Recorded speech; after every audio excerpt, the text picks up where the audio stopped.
कहानी की शुरुआत में हमें खून-खून दिखाया हुआ जाता है और कोई चिल्ला रहा होता है तभी हमें प्रोफ़ेसर को दिखाते हैं जो खून से लथपथ होता है और उसकी बहुत बुरी हालत हुई होती है और उसका चश्मा भी तोड़ दिया होता है। तभी वहाँ पे प्रोफ़ेसर के सर पे कोई मारता है और उसके बाल पकड़ता है। तभी उस बंदे को दिखाते हैं जो प्रोफ़ेसर को देखते हुए गुस्से में कहता है कि क्या तुम्हें पता है कि तुम्हारे कारण मैंने कितना कुछ खोया है? ये सुनने के बाद प्रोफ़ेसर उसके पास देखता है। तभी वो बंदा सामने से उसे मारता है और हँसता है। तभी वो बंदा कहता है कि ऐसा कोई व्यक्ति नहीं जिसके पास जीने की कोई इच्छा नहीं है। अचानक से ऐसा पागलपन का निर्णय क्यों लिया? ये कहने के बाद वो बाहर का डोर खुल जाता है। तभी वो बंदा चेयर लेके प्रोफ़ेसर के सामने रख देता है। तभी उस चेयर पे एक व्हाइट वाला बंदा बैठ जाता है। वो बंदा अपना प्रोफ़ेसर से कहता है कि प्रोफ़ेसर मैं तुमसे निराश हुआ। प्रोफ़ेसर अपनी ये बात सुनने के बाद प्रोफ़ेसर अपनी मुंडी नीचे ही रखता है पर अपनी आंखें ऊपर करता है उसके ओर देखने के लिए। तभी व्हाइट वाला बंदा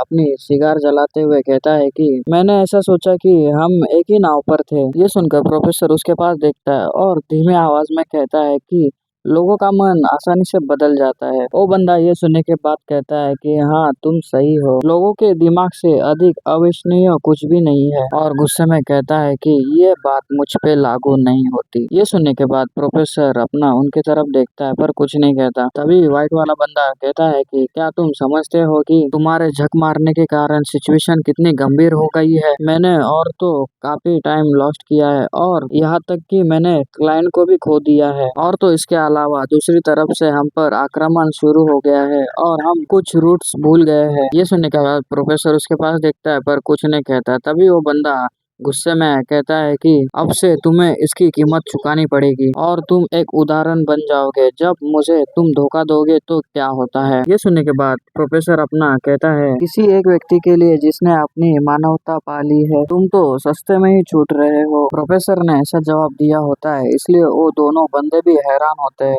और वो बंदा हंसते हुए कहता है कि आइए देखते हैं कि ये मानवता आपको कितनी दूर तक ले जाती है। ये कहने के बाद फिर सीन शिफ्ट होता है। हमें इजिन के घर को दिखाते हैं जहाँ पर इजिन अपना पुलअप्स मार रहा होता है। इजिन अपना पुलअप्स मारते हुए उसे के फोन पर रिंग बजती है और तभी इजिन उस रिंग को सुनता है और पीछे मुड़ के देखता है। तभी अपना इजिन नीचे उतरता है और उस फोन को लेता है और देखता है कि फोन पर लेफ्टिनेंट होते हैं। तो इजिन उनका फोन उठाता है और कान पे लगाते हुए कहता है कि हेलो हाँ लेफ्टिनेंट। तभी लेफ्टिनेंट इजिन से कहते हैं कि इजिन प्रोफ़ेसर को किडनैप कर लिया गया है। ये सुनकर अपना इजिन बड़ा ही हैरान हो जाता है। तभी लेफ्टिनेंट को दिखाते हैं जो इजिन से आगे कहते हैं कि तब से प्रोफ़ेसर के कोऑपरेशन के कारण हम तभी वेपन को बर्बाद करने में सक्षम हुए और तो इस प्रोसेस में हम ईडा के प्रमुख लोगों को गिरफ्तार करने में सफल रहे। इसलिए यूएसए गवर्नमेंट ने उन्हें कुछ समय के लिए सुरक्षित घर में रहने दिया। एक बार चीजें व्यवस्थित हो जाने पर उसे एक नई पहचान और एक नई शुरुआत देने की योजना है, लेकिन उन्हें ले जाने के तौर पर घात लगाकर उन पर हमला किया गया। ये सुनने के बाद अपना एजेंट कहता है कि क्या अपराधी की पहचान हो गई है क्या? ये सुनकर लेफ्टिनेंट कहता है कि ऐसा लगता है कि अपराधी ईडा से है। हमारे पास जानकारी है कि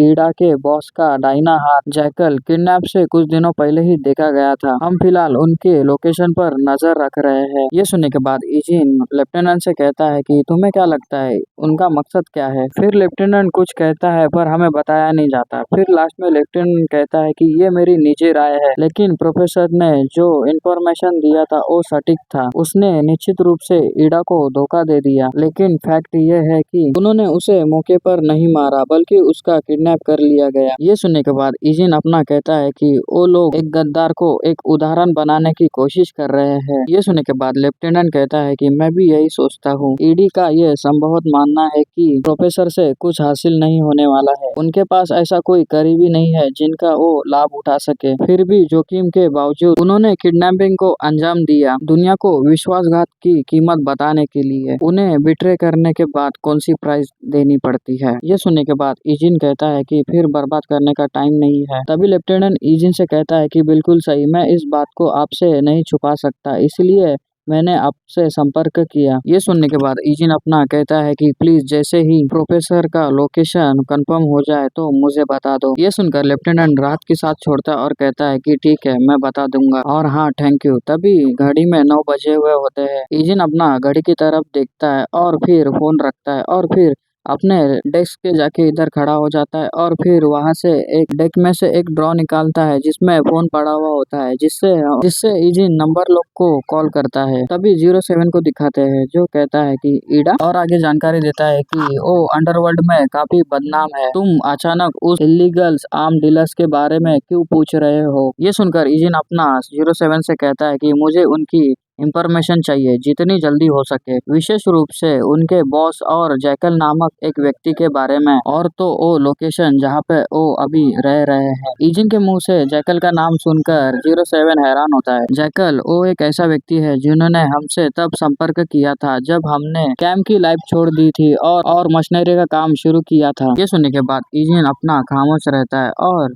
07 की बातें सुनता है। तभी 07 आगे कहता है कि किसी तरह एक अजीब ग्रुप जिसे मशीनरी का संघ कहा जाता है, उनको हमारे बारे में पता चला। उन्होंने हमसे संपर्क किया और हमें यूनियन में शामिल होने के लिए कहा। उस समय जो व्यक्ति हमसे मिला था वो जैक था। ये बातें छोटा नंबर भी सुन रहा होता है। तभी 07 आगे कहता है कि जब हमने उसे मना किया तो वो यह कहते हुए पीछे हट गए कि तुम्हें इसका बहुत पछतावा होगा, क्योंकि हम पूरी तरह से मशीनरी के काम में पूरी तरह से नहीं उतरे थे और हमने कभी कभार उन लोगों से जॉब लिया जिन्हें हम जानते थे। हमारा यूनियन से कोई टकराव नहीं था। खैर उस घटना के कारण हमने जैक पर कुछ रिसर्च किया। उन्होंने एक प्रभावशाली और प्रसिद्ध रिकॉर्ड बनाया है। वो निश्चित रूप से स्किलफुल है। मैं आपको हमारे पास जो मौजूद इंफॉर्मेशन है उसको भेजूंगा, एडिशनल इंफॉर्मेशन शामिल होगी। ये सुनने के बाद इजिन अपना उसको थैंक्स कहता है। तभी 07 उससे कहता है कि 01 ऐसा लगता है कि जैक ईडा से जुड़ा हुआ है। ईडा एक ऐसा ग्रुप नहीं है जिसके साथ तुम आसानी से खिलवाड़ कर सकते हो। और फिर 07 सीरियस होता है और कहता है कि आखिर क्या हुआ। तभी इजिन सुनने के बाद खामोश रहता है और सीरियस हो जाता है और कुछ नहीं कहता, शायद कहता भी है कि नहीं पता नहीं। फिर सीन शिफ्ट होता है और हमें कुछ बिल्डिंग को दिखाते हैं जहाँ पर बिल्डिंग के नीचे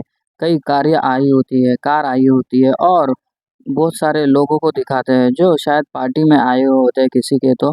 और फिर वहाँ पे कुछ बॉडीगार्ड को भी दिखाते हैं जो हर चीज पे नजर रख रहे होते हैं। फिर हमें बिल्डिंग के अंदर का सीन दिखाते हैं जहाँ पर बहुत सारे लोग एक कॉन्सर्ट में आए हुए होते हैं और एक डीजे वाला बाबू जो गाना बजा रहा होता है, डीजे वाले बाबू मेरा गाना बजा दो, उसका ये गाना सुनकर लोग एंजॉय कर रहे होते हैं। तभी बाहर का सीन दिखाते हैं जहाँ पर एक कार आई होती है और उस कार के आजू बाजू बॉडीगार्ड मतलब उनके बंदे रहते हैं और उन गाड़ी में से वही व्हाइट वाला बाल वाला बंदा जो नीचे आता है, गाड़ी में से बाहर आता है, उसको देख के उसके बंदे दो लाइन में बॉडीगार्ड करते हुए उनके सामने खड़े हो जाते हैं।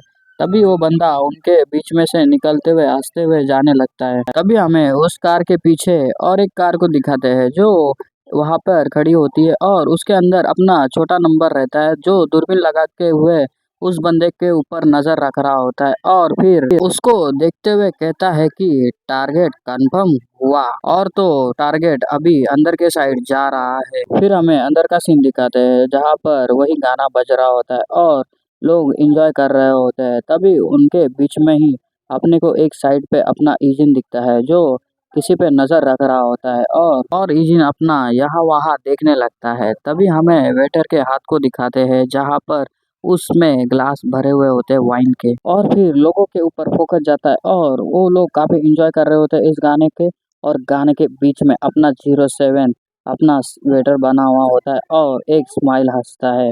ये करने के बाद ये एपिसोड यही खत्म होता है। और एपिसोड अच्छा लगे तो लाइक सब्सक्राइब और कमेंट कर देना। तो मिलते हैं नेक्स्ट एपिसोड में। Bye bye.